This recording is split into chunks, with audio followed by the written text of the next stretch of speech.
Gladiators, money, and the economy of an empire. How an empire stayed standing through the arena. Give the Roman people bread and circuses, and they will ask for nothing more. Juvenal. When we think of gladiators today, we think of blood, swords, and brutality. But gladiators were never just fighters.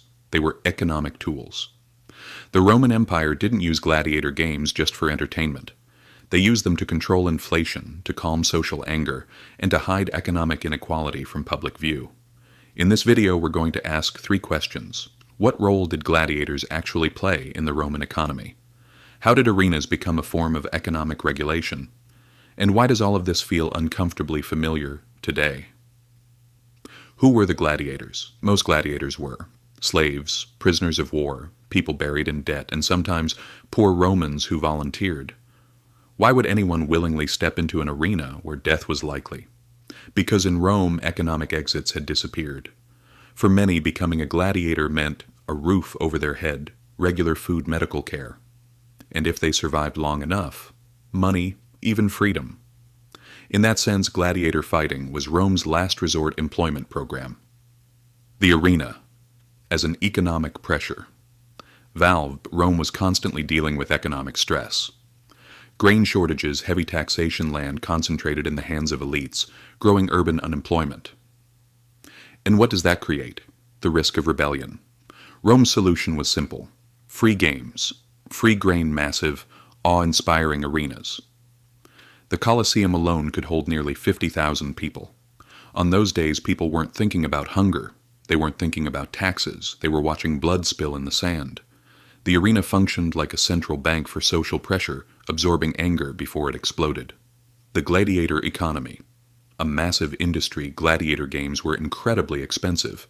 They required gladiator schools, trainers and coaches, doctors, weapon craftsmen, imported animals, huge logistical operations. A single series of games could cost as much as a province's annual budget. But this spending wasn't wasted. Why? Money flowed back into the population, jobs were created. Loyalty to the ruling class was bought. This was the ancient world's version of government-funded economic stimulus. Money, debt, and the games. Rome's economy kept expanding, but real production didn't keep up. The result? Currency lost value. Silver content in coins was reduced, inflation crept in. As ordinary people got poorer, the elite grew richer. So how did Rome hide this growing inequality? With spectacle. Gladiator games distracted people from questioning the system itself. And honestly, this doesn't feel ancient at all. Today we have market bubbles, cheap credit, endless charts that only go up. The problem is never solved. It's just postponed. Gladiators and speculation.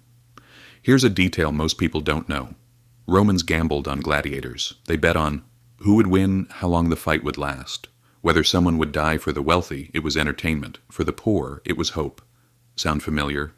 Today it looks like leverage trading, meme coins, the dream of getting rich overnight, different tools. Same psychology, same system. Why did emperors host more and more games? In the later years of the empire, the number of games exploded. Why? Because the economy was falling apart. Debt was rising. Military costs were soaring. Productivity was declining. Instead of reform, emperors chose the easier option. More games. Does that feel familiar? More liquidity, more stimulus packages, more temporary solutions. As the number of gladiators increased, the strength of the empire quietly faded. The collapse. When the arena wasn't enough. Eventually, the illusion broke. Games no longer fed the people. Money lost credibility. Soldiers stopped getting paid. The arenas fell silent. Revolts followed. Gladiators didn't destroy Rome, but they were the curtain that hid the collapse until it was too late. Closing. The lesson for today. Gladiators teach us something uncomfortable. An economy cannot survive on entertainment. A system cannot be saved by spectacle. When production collapses, debt keeps growing, and hope is replaced by gambling, the arenas are full. But the empire is already hollow. Today the arenas look different. Screens, charts, financial gambling. But the question is still the same. Are we watching the real economy or just a carefully designed illusion? If this gave you a new perspective, hit subscribe.